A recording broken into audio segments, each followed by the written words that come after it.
Hi, I'm Anna. And I'm Florrie. And we're finally your go-to accessories destination.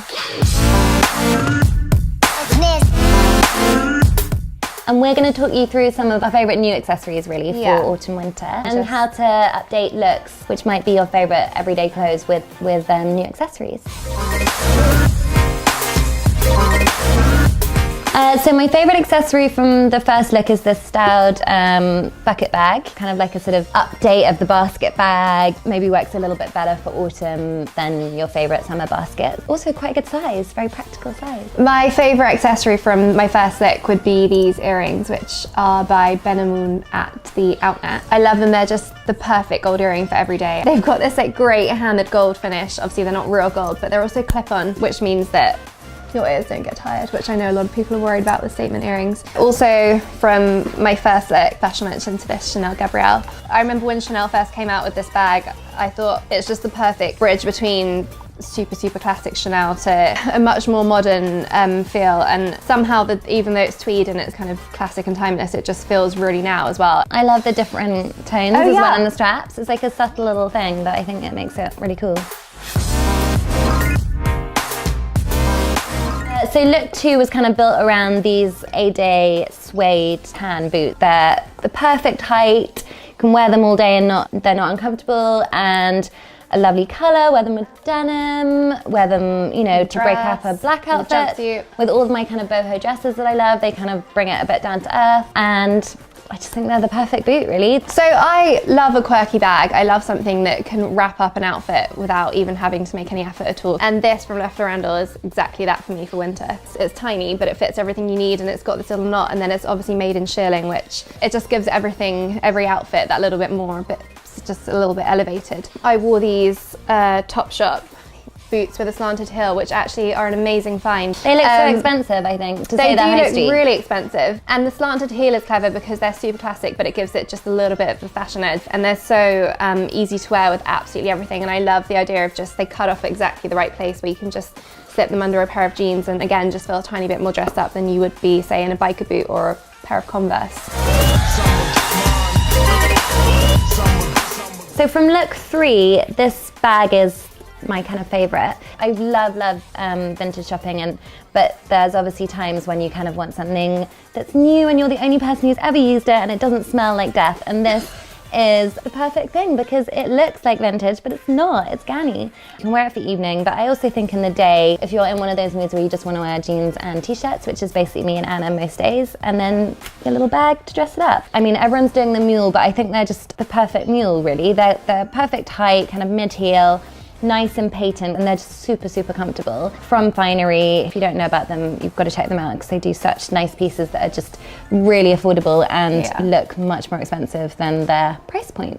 So one of my absolute most treasured possessions are these Manolo mules. So they've got the buckle, which obviously is quite iconic, and then they're a kitten heel, which means that they're comfortable and wearable, and I literally wear them all the time. I think anything from like a jumpsuit, how I wore them, to denim. It makes denim feel a bit more grown up and a bit more elegant. I think they're the perfect navy as well. They're not kind of, they're still a colour, but also just so very elegant. Like neutral, aren't they? The bag from look 3 is this Don Slant. I think they just look incredibly expensive, and they're proof that you don't have to spend £2,000 to find something amazing and something classic that you'll keep forever. It's one of those like little cult brands that actually has done incredibly well because the quality is amazing, the bags really speak for themselves. Yeah, I actually wore this kind of as an evening look, and although it's a day bag, I think the colours and the simplicity of it mean that you can wear it, you know, any time of day really. So these Alexander Whyte slippers were for look 4. A lot of people have done this kind of thing, but I think it's worth investing in this sort of shoe just because you want them to look beautiful and elegant, don't you? Rather than like, you don't want them to look too cheap, I think, when it's an evening slipper. But I think sort of playing down their kind of opulence by teaming it with a pair of jeans or something a bit more casual. I was wearing it with a dress that actually you could wear in summer, but then you put these on and suddenly it's kind of like a really nice, quite casual, sort of almost like casual evening look. Yeah, lots of people want to wear flats in the evening or even in the day, you know, to a wedding or whatever, and they're that perfect shoe really that covers all of those things.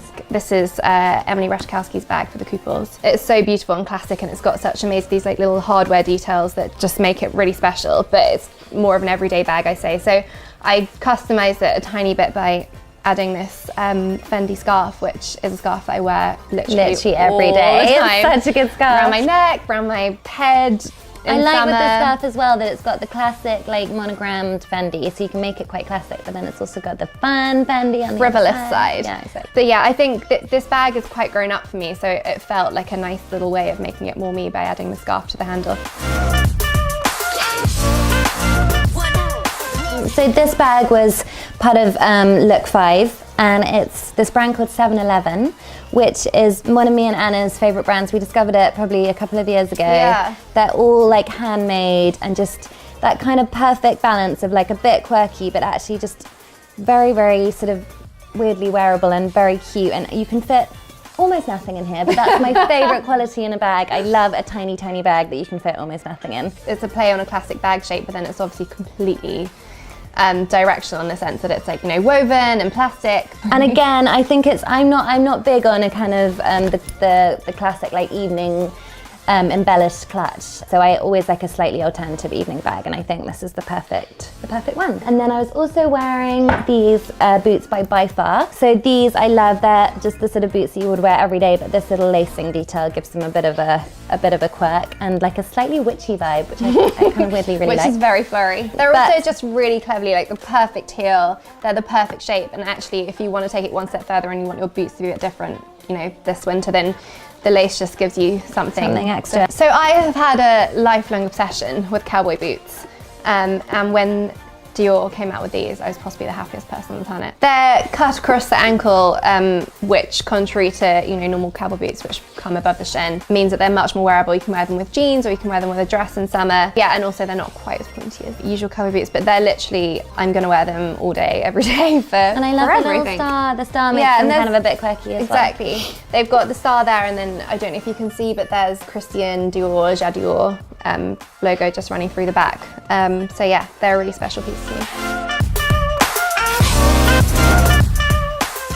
So as we're talking about Dior, I need to talk about my favourite things ever, which are my little Dior kitten heel slingbacks. These I was completely in love with when I saw them at the beginning of the season, and I just thought actually they're something that is very defined by that season, but equally I'm going to love them forever. And they do go with everything. I wore them with like a pink jumpsuit, which was slightly weird combination, but that kind of worked, and it's sort of, they're very, very ladylike, which actually isn't really my style, but actually sometimes I think you need that kind of slightly grown up lift, and actually very, very flattering shape. So these are my favourite thing ever. I keep them safely packaged. So the pieces that I wear every day in my gold necklaces, they're a mix of what my family's given me and other pieces that I've picked up. But I've recently added this from our friend Lucy Williams, who has designed a Roman collection for Midsummer. I believe they're based on Roman coins, which have been brought back to life, and it just literally fits in perfectly with my everyday jewellery. It does. It's even the perfect length for layering. Yeah. I love snake rings, those sort of 70s snake rings I really love, and this one is not from the 70s, but kind of inspired by that. Giovanni Raspini, which is another favourite of mine and Anna's. She does lots of like big earrings as well, but I love this ring, and I've actually had so many compliments on it because I think it's quite statement, and you just sort of, it catches people's eyes. But yeah, I can imagine loving that forever and ever, so I love that. These earrings are Oscar de la Renta, and they're kind of his classic tassel earring, but these are clip-on and they're really quite light, and I think they just like make an outfit. Well, the brand like recreates them every season in different colours, so it is something to invest in, and then you're gonna, they're not gonna date.